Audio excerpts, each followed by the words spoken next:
ನಾವು ದಿನಕ್ಕೆ ಸುಮಾರು 20,000 ಸಾರಿ ಉಸಿರಾಡ್ತೇವೆ ಅಲ್ವಾ?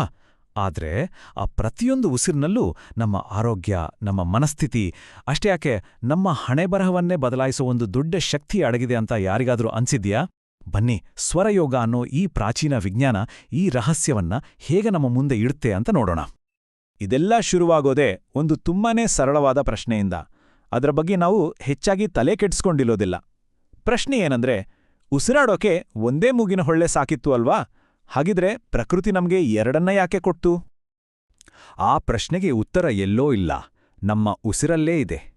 ಬನ್ನಿ, ಈಗಲೇ ಒಂದು ಚಿಕ್ಕ ಪರೀಕ್ಷೆ ಮಾಡಿ ನೋಡೋಣ.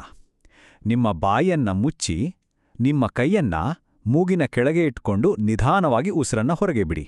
ಗಮನಿಸಿ, ಯಾವ ಹೊಳ್ಳೆಯಿಂದ ಗಾಳಿ ಹೆಚ್ಚು ಜೋರಾಗಿ ಬರ್ತಾ ಇದೆ ಗೊತ್ತಾಯ್ತಾ?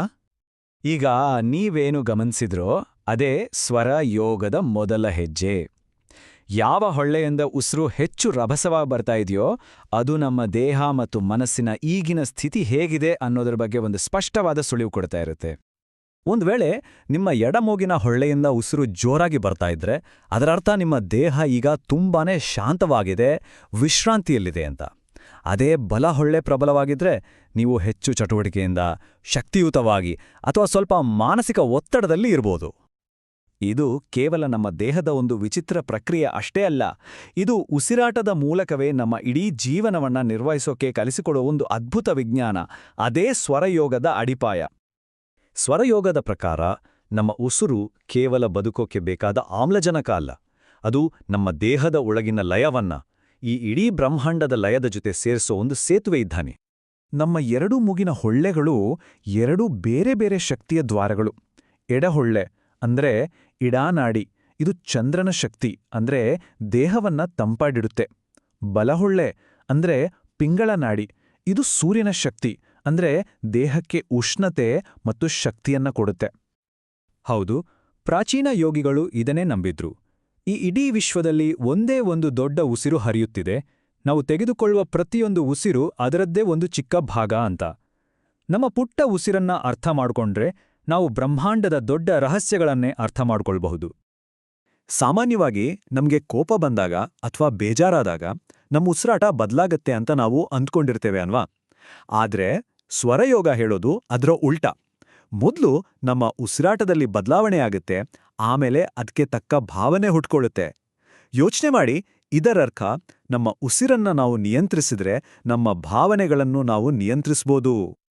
ಹಾಗಾದ್ರೆ ಈ ಅದ್ಭುತ ಜ್ಞಾನವನ್ನು ನಮ್ಮ ದಿನನಿತ್ಯದ ಜೀವನದಲ್ಲಿ ಹೇಗೆ ಬಳಸ್ಕೊಳ್ಳೋದು? ಸ್ವರಯೋಗವು ನಮ್ಮ ಆರೋಗ್ಯವನ್ನು ಅತ್ಯುತ್ತಮವಾಗಿಸಲು ಕೆಲವು ತುಂಬಾನೇ ಸರಳವಾದ ಆದರೆ ತುಂಬಾನೇ ಪರಿಣಾಮಕಾರಿಯಾದ ಸಲಹೆಗಳನ್ನ ಕೊಡುತ್ತೆ.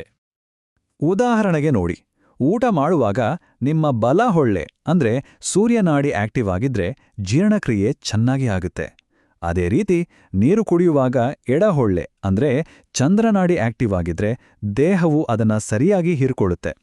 ಇದು ನಮ್ಮ ದೈನಂದಿನ ಕೆಲಸಗಳನ್ನ ನಮ್ಮ ದೇಹದ ಸಹಜ ಲಯದ ಜೊತೆ ಹೊಂದಾಣಿಕೆ ಮಾಡುವೊಂದು ಅದ್ಭುತ ವಿಧಾನ. ಇದರಲ್ಲಿರೋ ಅತ್ಯುತ್ತಮವಾದ ವಿಷಯ ಏನಂದ್ರೆ, ಇದಕ್ಕಾಗಿ ನಾವು ಕಾಯ್ತಾ ಕೋರ್ಬೇಕಾಗಿಲ್ಲ. ನಮಗೆ ಬೇಕಾದ ಹೊಳ್ಳೆಯನ್ನ ನಾವೇ ಆಕ್ಟಿವೇಟ್ ಮಾಡಬಹುದು. ಹೇಗೆ ಅಂತೀರಾ? ತುಂಬಾ ಸರಳ. ಬಲಬದಿಗೆ ಮಲಗಿದ್ರೆ ಕೆಲವೇ ನಿಮಿಷಗಳಲ್ಲಿ ಎಡಹೊಳ್ಳೆ ತೆರೆದುಕೊಳ್ಳುತ್ತೆ. ಎಡಬದಿಗೆ ಮಲಗಿದ್ರೆ ಬಲಹೊಳ್ಳೆ. ನೋಡಿ, ಈ ನಿಯಂತ್ರಣ ಸಂಪೂರ್ಣವಾಗಿ ನಮ್ಮ ಕೈಯಲ್ಲೇ ಇದೆ. ಇದು ಕೇವಲ ನಮ್ಮ ದೈನಂದಿನ ಆರೋಗ್ಯಕ್ಕೆ ಸೀಮಿತವಾಗಿಲ್ಲ. ಸ್ವರಯೋಗವು ಇದಕ್ಕಿಂತಲೂ ಆಳವಾದ ರಹಸ್ಯಗಳ ಬಾಗಿಲನ್ನು ತೆರೆಯುತ್ತೆ.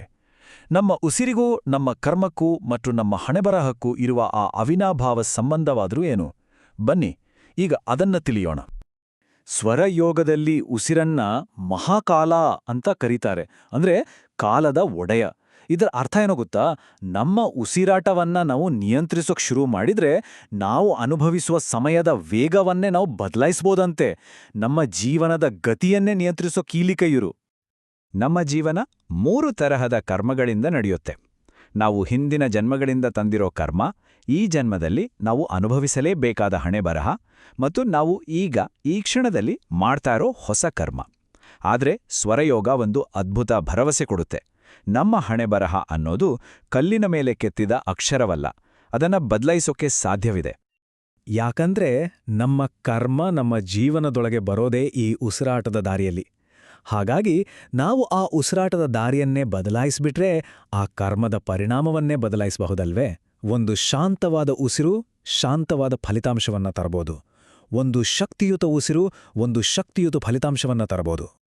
ಪ್ರಜ್ಞೆ ಇಲ್ಲದೆ ಏನಾಗ್ತಿದೆಯೋ ಅದಕ್ಕೆ ಕೇವಲ ಪ್ರತಿಕ್ರಿಯಿಸ್ತಾ ಬದುಕುವ ಸ್ಥಿತಿಯನ್ನ ಶವ ಅಂತಾರೆ. ಅಂದ್ರೆ ಹಣೆಬರಹದ ಕೈಯಲ್ಲಿ ಒಂದು ಗೊಂಬೆಯಾಗಿ ಜೀವನದ ಅಲೆಗಳು ಎಳೆದ ಕಡೆಗೆಲ್ಲ ಹೋಗುದು. ಆದ್ರೆ ನಮ್ಮ ಗುರಿ ಶವಸ್ಥಿತಿಯಿಂದ ಶಿವಸ್ಥಿತಿಗೆ ಏರುವುದು. ಅಂದ್ರೆ ಜೀವನಕ್ಕೆ ಕೇವಲ ಪ್ರತಿಕ್ರಿಯಿಸೋದನ್ನ ಬಿಟ್ಟು ಸಂಪೂರ್ಣ ಅರಿವಿನಿಂದ ಪ್ರಜ್ಞಾಪೂರ್ವಕವಾಗಿ ನಮ್ಮ ಹಾದಿಯನ್ನ ನಾವೇ ಸೃಷ್ಟಿಸಿಕೊಳ್ಳುವುದು, ನಮ್ಮ ಹಣೆಬರಹದ ಯಜಮಾನರಾಗುವುದು. ಈ ಸಿದ್ಧಾಂತಕ್ಕೆ ಪ್ರಕೃತಿಯಲ್ಲೇ ಸಾಕ್ಷಿಯಿದೆ.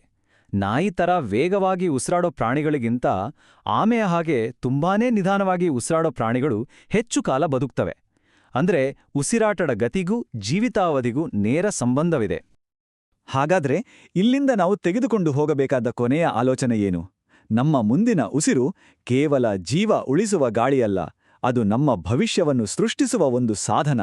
ಅದನ್ನು ಹೇಗೆ ಬಳಸಬೇಕು ಅನ್ನೋದು ನಮ್ಗೆ ಬಿಟ್ಟಿದ್ದು. ಯೋಚಿಸಿ, ನಮ್ಮ ಮುಂದಿನ ಉಸಿರು ಯಾವ ಭವಿಷ್ಯವನ್ನ ನಿರ್ಮಿಸಲಿದೆ?